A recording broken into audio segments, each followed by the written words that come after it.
ओम शांति। आज बाबा ने कहा, मीठे बच्चे,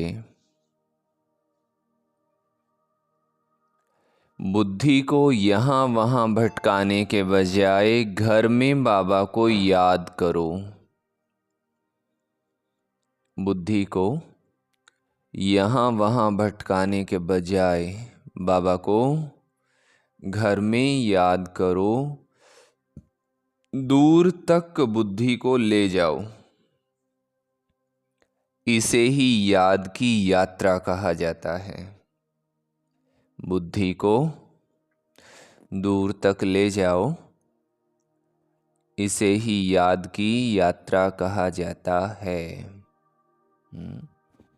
भाई ने प्रश्न पूछा था कि जब सवेरे क्लास से पहले योग में बैठते हैं तो उस टाइम हम अपनी टीचर से दृष्टि लेवें कि हम बाबा की तरफ देखें, क्योंकि सामने बाबा का भी चित्र होता, तो हमें क्या करना चाहिए।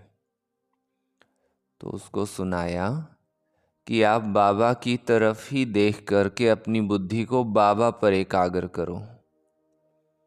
जब आपके टीचर की दृष्टि आपके ऊपर पड़ेगी और आपका सही योग होगा तो आपकी दृष्टि स्वतः ही बाबा से हट करके आपकी टीचर की तरफ चली जाएगी। तो इससे दो बातें होंगी।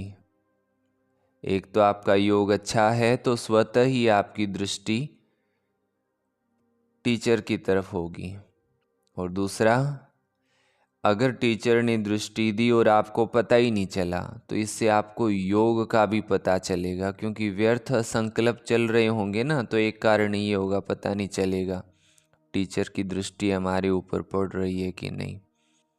क्योंकि बाबा कहते जब मुरली सुनाते हैं तो बाबा हमें सुनाने आते हैं, देहधारी मुरली नहीं सुना रहा होता है ना। तो एकाग्र हो करके बैठने का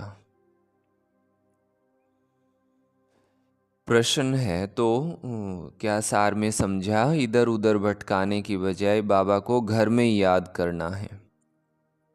प्रश्न है, जो बच्चे सच्ची दिल से बाबा को याद करते हैं उनकी निशानी क्या होगी।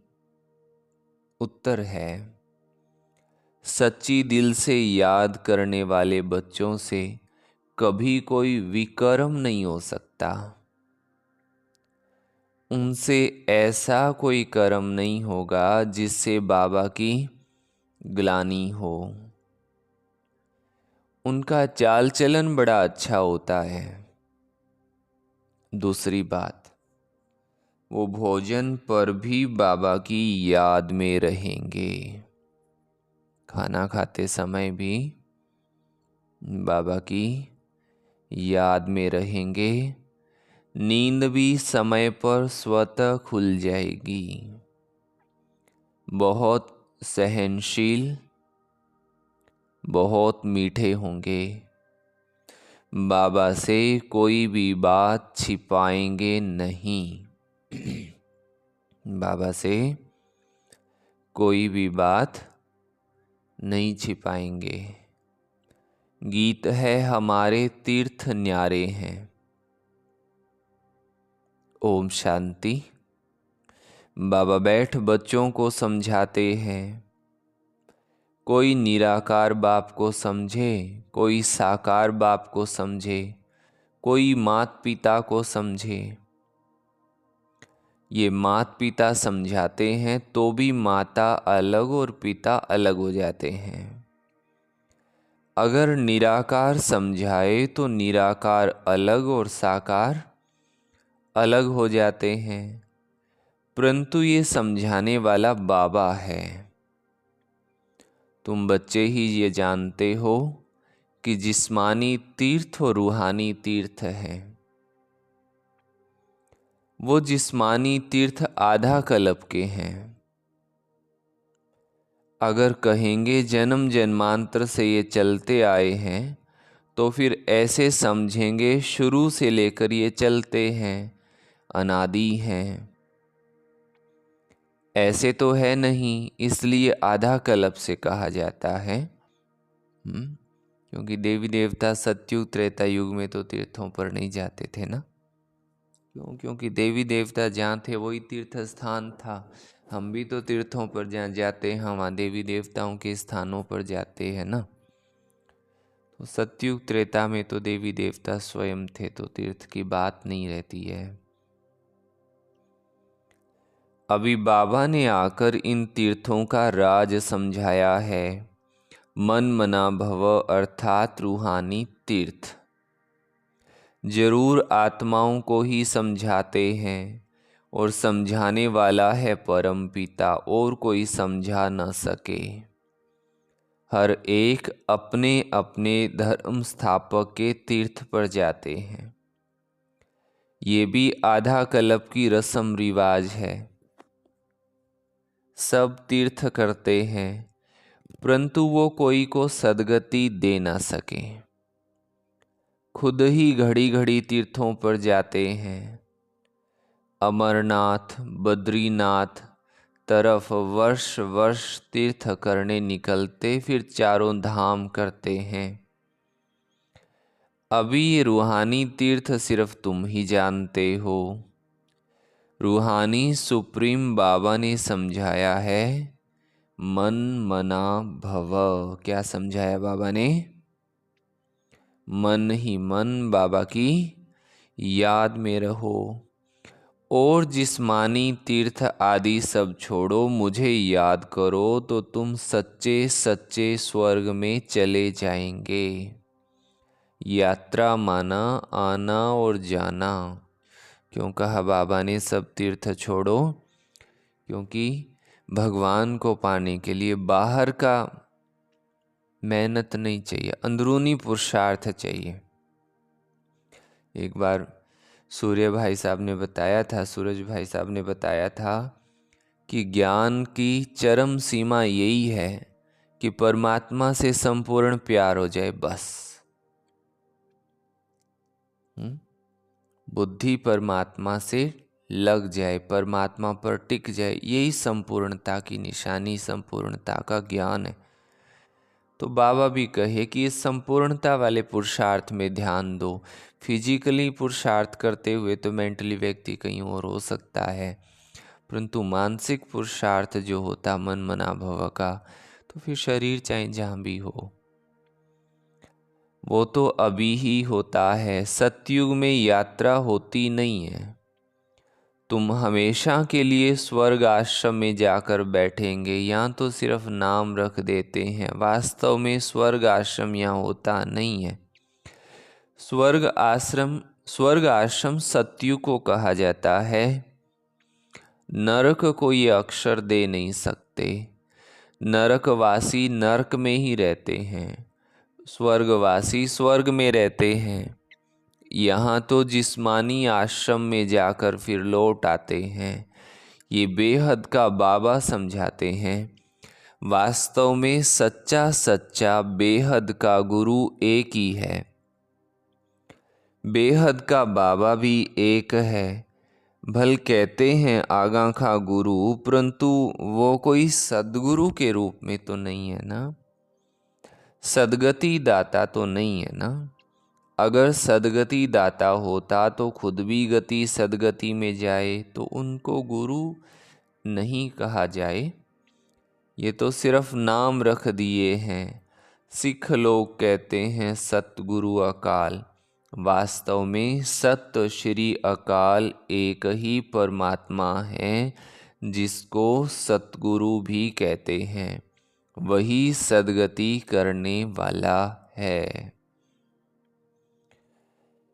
इस्लामी बोधि या ब्रह्मा बाबा आदि नहीं कर सकते। भल कहते हैं गुरु ब्रह्मा गुरु विष्णु। अब गुरु भल ब्रह्मा को कहा जाए, बाकी गुरु विष्णु गुरु शंकर तो हो न सके। गुरु ब्रह्मा का नाम है जरूर, परंतु ब्रह्मा गुरु का भी तो गुरु होगा ना। सत्य श्री अकाल का तो फिर कोई गुरु नहीं है, वो एक ही सतगुरु है। बाकी और कोई गुरु या फिलोसोफर या रूहानी ज्ञान देने वाला है नहीं सिवाय एक के। बुद्ध आदि तो अपने पिछाड़ी सबको ले आते हैं, क्योंकि बौद्ध धर्म का विस्तार होता ना, उनको रजोतमो में आना ही है। वहाँ वो कोई सद्गति के लिए नहीं आते हैं।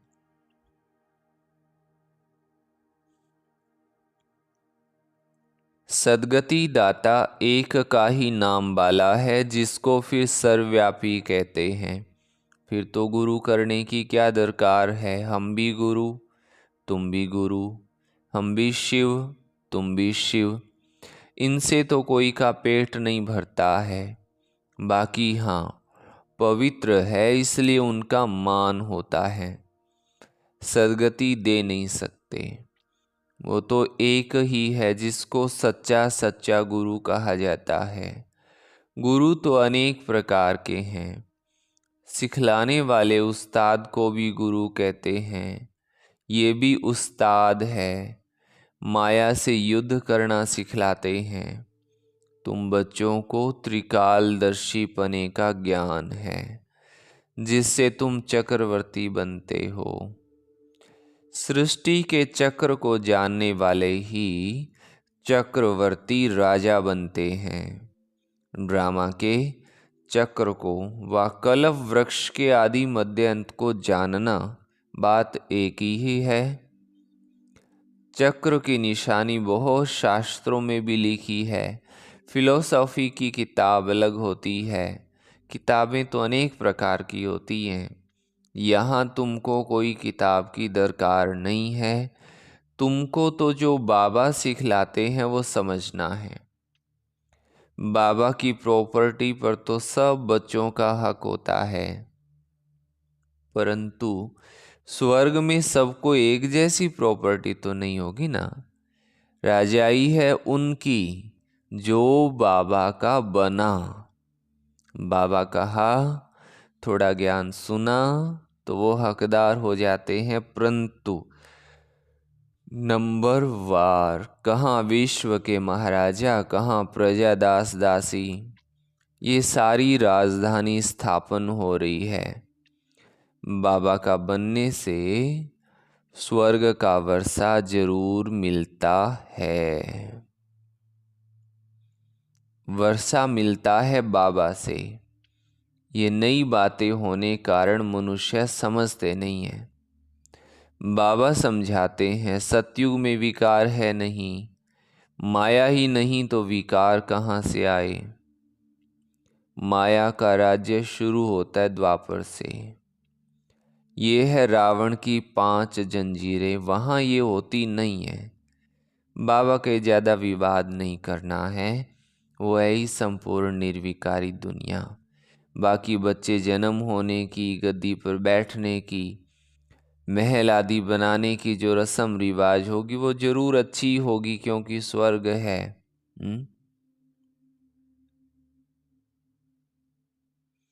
हमें भी ना खुद करना ना दूसरे के साथ भी ज़्यादा वाद विवाद में पड़ने का। बस खुद का पुरुषार्थ करो बस। एक अव्यक्त मुरली में बाबा ने कहा है, ये जन्म तुम्हारा है ही विश्व को रोशन करने के लिए। तुम हो मास्टर ज्ञान सूर्य।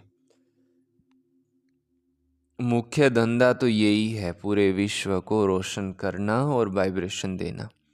बाकी तो सब निमित्त मात्र, बाबा ने बोला। क्योंकि कहाँ तक वाइब्रेशन देंगे, फिर बोर हो जाएंगे। तो थोड़ा और तरह की बातें भी चाहिए, ऐसे हिलना चलना, सेवा करना। तो बाबा ने सेवा का खिलौना दिया, परंतु मुख्य मुद्दा एक ही है जो बाबा ने हर एक को पर्सनल सौंपा है, खुद को संपूर्ण बनाने का। बाबा समझाते हैं, बच्चे इस रूहानी यात्रा में तुम्हें निरंतर बुद्धि योग लगाना है। ये बहुत सहज है। भक्ति मार्ग में भी सवेरे उठते हैं, ज्ञान मार्ग में भी सवेरे उठ बाबा को याद करना है। और कोई किताब आदि पढ़ना नहीं है। और कुछ तो पढ़ने की बात ही नहीं है ना। भी कोई शास्त्र पढ़ो, कथा कहानी पढ़ो, बाबा को याद करना है। सिर्फ बाबा कहते हैं मुझे याद करो, क्योंकि अब छोटे बड़े सबका आखिरी समय है। मरते समय कहते ना भगवान को सिमरो। अंत काल अगर भगवान को नहीं सिमरेंगे तो स्वर्ग में जा नहीं सकेंगे।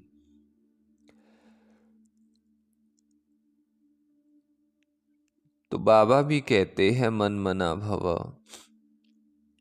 इस देह को भी याद नहीं करना है। हम आत्मा एक्टर हैं, शिव बाबा की संतान हैं। लगातार याद में रहना है। वैसे छोटे बच्चों को तो नहीं कहेंगे कि भगवान को याद करो, यहाँ सबको कहना पड़ता है, क्योंकि सबको बाबा के पास जाना है। बाबा से ही बुद्धि योग लगाना है। कोई से लड़ाई झगड़ा नहीं करना है, ये बड़ा नुकसान कारक है। कोई कुछ कहे सुना अनसुना कर देना है, सामना नहीं करना है जो लड़ाई हो जाए। हर बात में सहनशील भी होना चाहिए और फिर समझना है बाबा भी है, धर्मराज भी है। कुछ भी बात है तो तुम बाबा को रिपोर्ट करो। सहन करना है। कोई बात का अगर जवाब अच्छा बनता है तो वो ज़रूर देना है, ताकि दूसरे को भी सद्बुद्धि मिले। परंतु आपके पास अच्छा जवाब नहीं है और आपकी अवस्था भी अच्छी नहीं, फिर तो बाबा कहे साइलेंट ही रहो तो अच्छा है।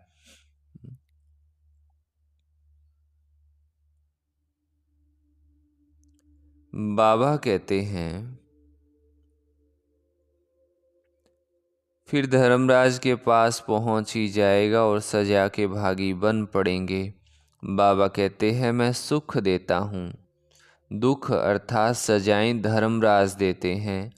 मुझे सजा देने का अधिकार नहीं है। मुझे सुनाओ, सजा देंगे धर्मराज। बाबा को सुनाने से हल्का हो जाएंगे, क्योंकि वो फिर भी राइट हैंड है। सतगुरु का निंदक ठोर ना पाए। जजमेंट तो फिर धर्मराज ही देंगे कि किसका दोष है। उनसे कुछ बात छिप नहीं सकता। कहेंगे ड्रामा अनुसार भूल की, कलप पहले भी की होगी, परंतु उसका मतलब ये नहीं है कि भूल करते ही रहना है। फिर अभूल कैसे बनेंगे?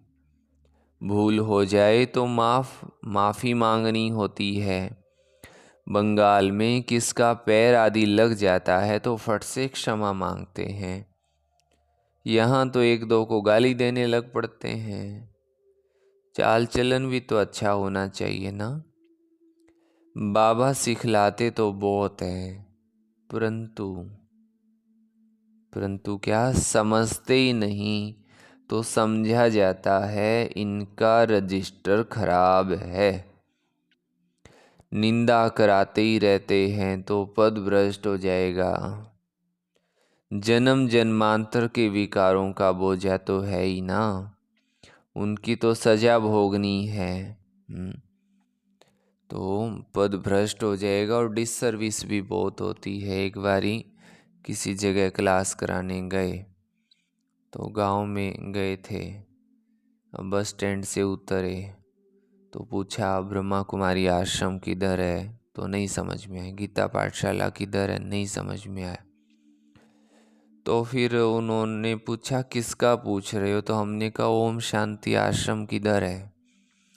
तो कहते जी वो आश्रम तो जहाँ भी होगा हम आपको बाद में बता देंगे, परंतु ये एक आपकी शिष्या है, ये आपकी प्रेमी है जो रोज ओम शांति में जाती है, परंतु पूरे मोहल्ले में शांति नहीं होने देती है। पहले तो आप इसको शांति दो तो माने कि आपकी ओम शांति में दम है। बताओ, हमें तो वहाँ बस स्टैंड के ऊपर चैलेंज कर दिया उन्होंने, अब क्या ही सुनाए उसको। कहते आप कुछ तो जवाब दो। अब कुछ सूझा नहीं, बाबा बाबा अंदर में किया तो एकदम से क्लिक हुआ कि देखो अच्छा ये अभी झगड़ा कर रहे हैं या पहले से ही करते हैं। कहते जी हमें तो 45 साल हो गए इनको देखते हुए, या आज तक नहीं सुधरे? आज तक ऐसे ही झगड़ा कर रही हैं। अच्छा ठीक है, 45 साल की बीमारी को आप 45 दिन में ठीक करना चाहते हैं। अब समझ में आई बात। फिर तो हम ठीक तो कर देंगे। देखो, बड़ी बीमारी होती है तो ऑपरेशन कराना पड़ता है ना, तो बीमारी जल्दी ठीक होती है। तो आप ऐसा करो, इनकी छुट्टी के कागज बनाओ और इनको आश्रम में भर्ती कराओ। हम इनको शांति बख्श देंगे। अब जी वो तो हम कैसे छुट्टी देंगे, इनके घर वाले ही देंगे। तो रिपोर्ट आप क्यों दे रहे हैं, फिर घर वाले रिपोर्ट देवे ना। तो फिर हंसी आ गई सबको। तो बात तो सही। फिर उनको समझाया कि देखो ये जन्म जन्म की आदत है, छूटते सी छूटेगी ना। तो बाबा कहते डिससर्विस बहुत होती है। अच्छा, चाल चलन बड़ा अच्छा चाहिए। बाबा सिखलाते बहुत, समझते नहीं, रजिस्टर खराब है। निंदा कराते रहते तो पद भ्रष्ट हो जाता है। जन्म जन्मांतर के विकर्मों का बोझा तो है ही, उनकी तो सजा भोगनी ही है। फिर यहाँ रहकर अगर विकर्म करते हैं तो उनकी 100 गुना सजा मिल जाती है। सजा तो खानी ही है ना। जैसे बाबा काशी कलवट पर समझाते हैं, वो है भक्ति मार्ग का।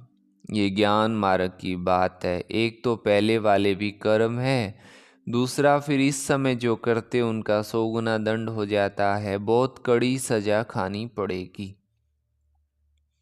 बाबा तो हर एक बात समझाते हैं, कोई पाप ना हो जाए, कोई पाप ना करो, नष्टो मोहा बनो। कितनी मेहनत है।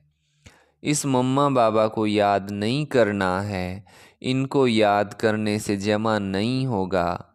इनमें शिव बाबा आते हैं तो याद शिव बाबा को ही करना है। ऐसे नहीं कि इनमें शिव बाबा आते हैं तो इसलिए इनकी याद रहे। हाँ बाबा के ऐसा नहीं करना। नहीं, शिव बाबा को वहाँ याद करना है। शिव बाबा और मीठे परम धाम को याद करना है। जिन माफिक बुद्धि में याद रखना है, शिव बाबा वहाँ रहते हैं। शिव बाबा यहाँ आकर सुनाते हैं, परंतु हमको याद वहाँ करना है, यहाँ नहीं। बुद्धि दूर जानी चाहिए, इधर नहीं।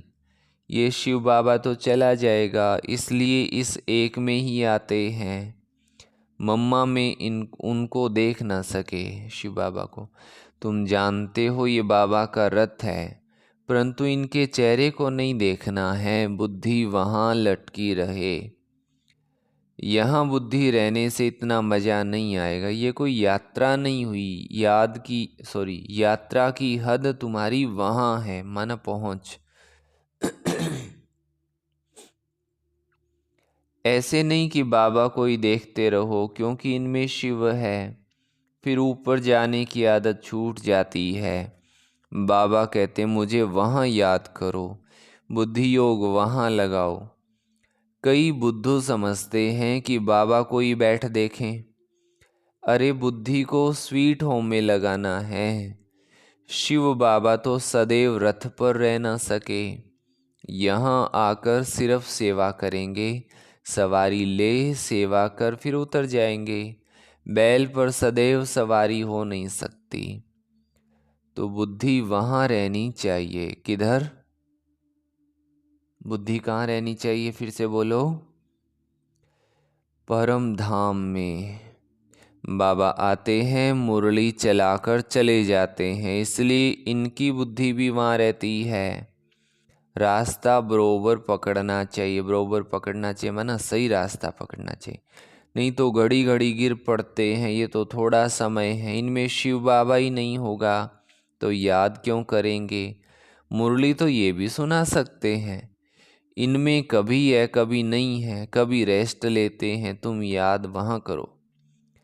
कभी कभी बाबा ख्याल करते हैं, ड्रामानुसार कल पहले आज के दिन जो मुरली चलाई वही जाकर चलाऊंगा। परम धाम में बाबा ख्याल करते हैं। सॉरी, एक बार ये क्लियर होने देते, फिर समझते हैं इस बात को।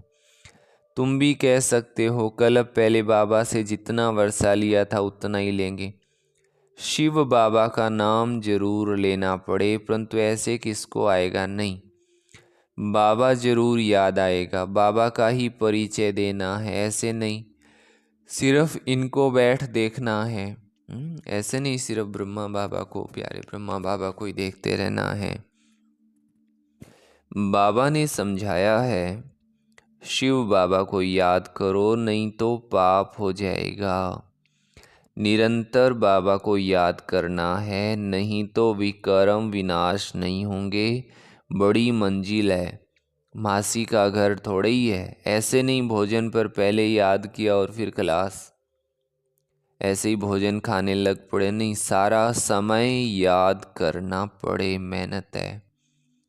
ऐसे थोड़े ही ऊंचा पद मिल सकता है। तब तो देखो करोड़ों में 8 रत्न पास होते हैं, मंजिल बड़ी भारी है। विश्व का मालिक बनना है, ये तो किसकी बुद्धि में नहीं होगा, इनकी बुद्धि में भी नहीं था। तो बाबा कहते हैं अब ख्याल किया जाता है 84 जन्म किसको मिलते हैं। जरूर जो पहले आते हैं वो है लक्ष्मी नारायण। ये है सब विचार सागर मंथन करने की बातें। बाबा समझाते हैं हथकार डे दिल याद डे।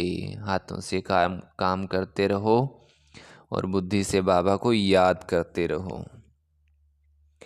भल धंधे आदि में रहो परंतु निरंतर बाबा को याद करते रहो। ये है यात्रा, तीर्थों पर जाकर फिर लौटना नहीं है।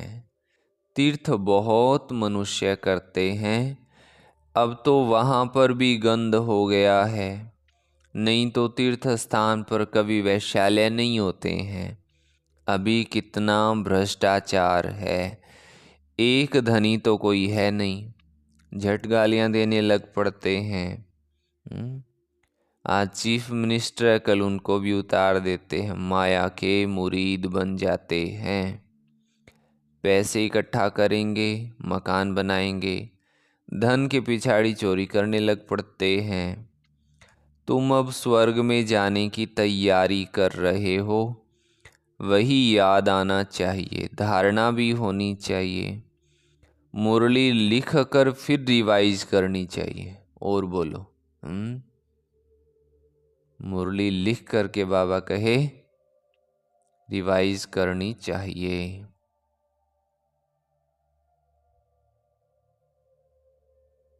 अच्छा, फुर्सत तो बहुत रहती है, रात को तो बहुत फुर्सत है। रात को जागो तो आदत पड़ जाएगी। जो सच्चा सच्चा बाबा को याद करने वाला होगा उनकी आँख आप ही खुल जाएगी। बाबा अनुभव बताते हैं कैसे रात को आँख खुल जाती है। अभी तो नींद के लिए और ही पुरुषार्थ करते हैं। हाँ, स्थूल काम करने से भी शरीर को थकावट होती है। बाबा का रथ भी देखो कितना पुराना है। विचार करो बाबा पति दुनिया में आकर कितनी मेहनत करते हैं। भक्ति मार्ग में भी मेहनत करते थे, अभी भी मेहनत करते हैं। शरीर भी पतित तो दुनिया भी पतित। बाबा कहते हैं मैं आधा कल्प तो बहुत आराम करता हूँ, कुछ भी ख्याल नहीं करना पड़ता है। भक्ति मार्ग में बहुत ख्याल करना पड़ता, इसलिए बाबा को रहम दिल गाया हुआ है। ज्ञान का सागर रहम दिल, कितनी महिमा है।